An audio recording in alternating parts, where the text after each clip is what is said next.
Hello everyone and welcome to a new video on the Constructed Criticism channel. I'm Mason and we're recording Constructed Clash today. So this is the new video series where me and Spencer are going to play against each other, and then you'll be able to watch from either side. We're going to have one side on YouTube, one side on Patreon.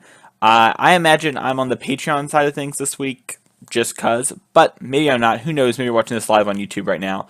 But either way, we're going to battle and you'll be able to watch from both perspectives. So it's a lot kind of like the Versus series, except on that show, when they talk about plays, the other person can hear them. Me and Spencer are going to record everything separately. We're going to play our games. We're going to do the deck tech here, and then we're going to have a post-match interview that's Patreon only. So you're going to be able to watch half of it here, and if you're a patron at any level, $1 or more, make sure to go back and check Spencer's side or my side, depending on the week. But now that we've gone through that little intro, let's hop right into the deck tech. So today, me and Spencer are going to be battling Standard, and we're both playing decks that we're practicing for the RPTQ. Now, my RPTQ is actually a week from today at the time of recording this video. I think Spencer's a couple more weeks out, so we're trying Mono Black Control. For today. So this deck really plays on two decks. It plays on any sort of like red-black vehicles deck and red deck. You can beat control decks. It's a little bit harder. We're going to get into that a little bit in the deck tech, and we'll probably talk about it a little bit because I know what deck Spencer's playing this time.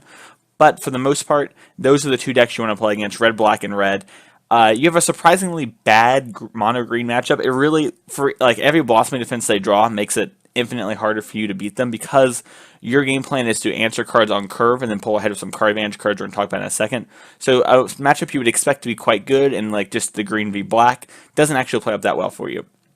It's definitely winnable, but it's a lot harder than you think it is. But let's hop right into the deck tech. So we're playing 22 Swamps and 4 Cabal Stronghold. So Cabal Stronghold is the new Cabal Coffers. For 3 and tapping it, you get a black mana. Excuse me, I'm so sorry about that. For each swamp you control.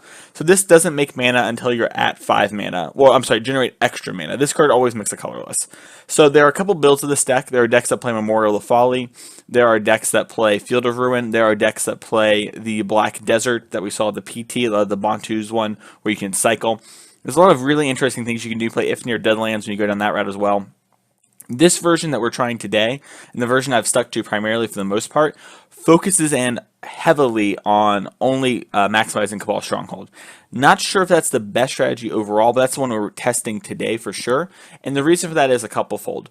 One, the guiding principle with this deck is that we play only good cards, and we get Stronghold. We don't have to have Stronghold. So you're not going to see any Hosu Vests. You're not going to see any Torment of Hellfire in our deck. Our deck is mono good cards. The most arguable card of all is Demon Lord Bezelnok, but in this deck it is an insane card. So basically what this allows us to do is we trade on the curve so much that we normally end up with like 2 spells-ish on turn 6. If you have 5 Swamps and a Stronghold, you can double spell on that turn.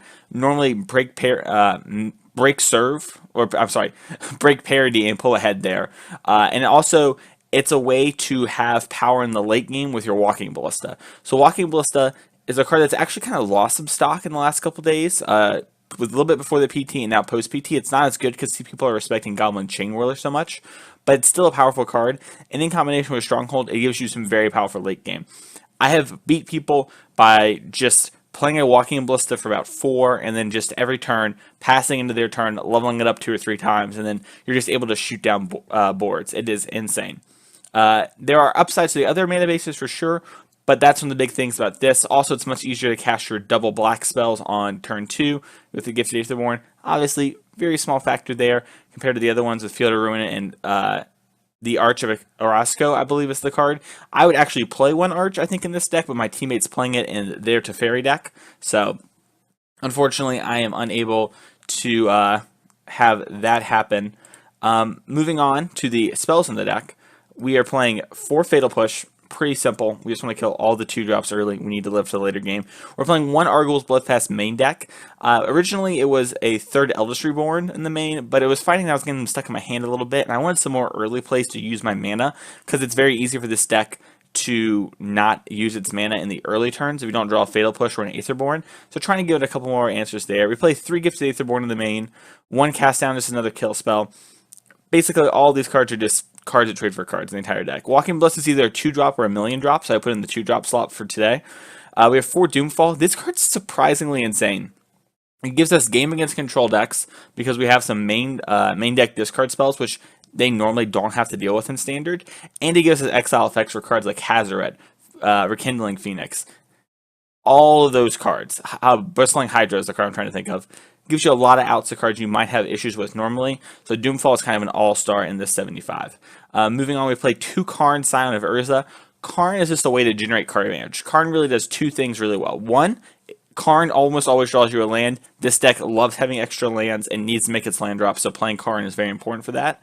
The second thing is it buys time. Because Karn has so much loyalty, it normally buys you about 2 combat steps since you're trading on curve with them so much and their creatures that you can play a Karn normally on an empty board or maybe a board with like an elf or like a snake or something like that or a siphoner.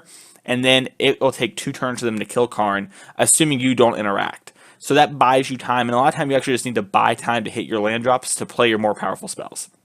We're playing 4 Vraska Contempts, where Mono Black and Vraska Contempt is the best spot removal in the format, basically.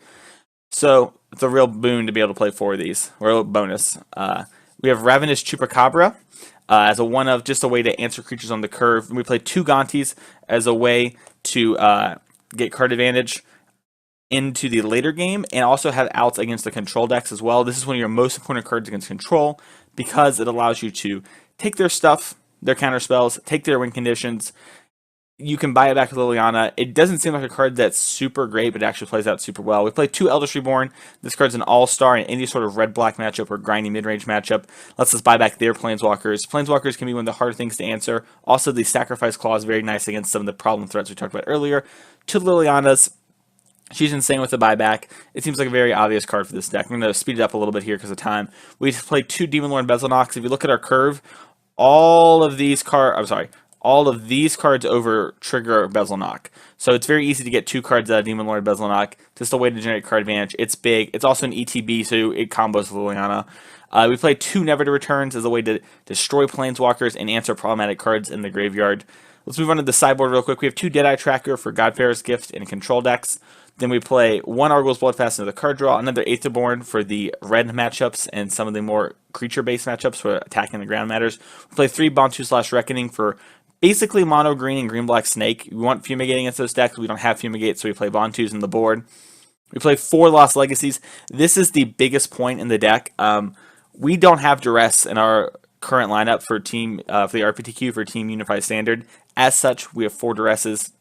I'm sorry, I can't play with 4 Duresses, so I'm playing Lost Legacy, because the main matchup where I want Duress is Blue-White Control. If I name Sun or Teferi, which are the main Blue-White versions, Lost Legacy knocks it out. It makes it so they can't win. The card's actually very good, and will be probably an all-star in our match today. Next, we have a Gonti, Lord of Luxury. We talked about it earlier. Great for the control, great for the mid-range matchups. We have another Choop, same logic, same with the Eldritch Reborn, and same for the Never to Return.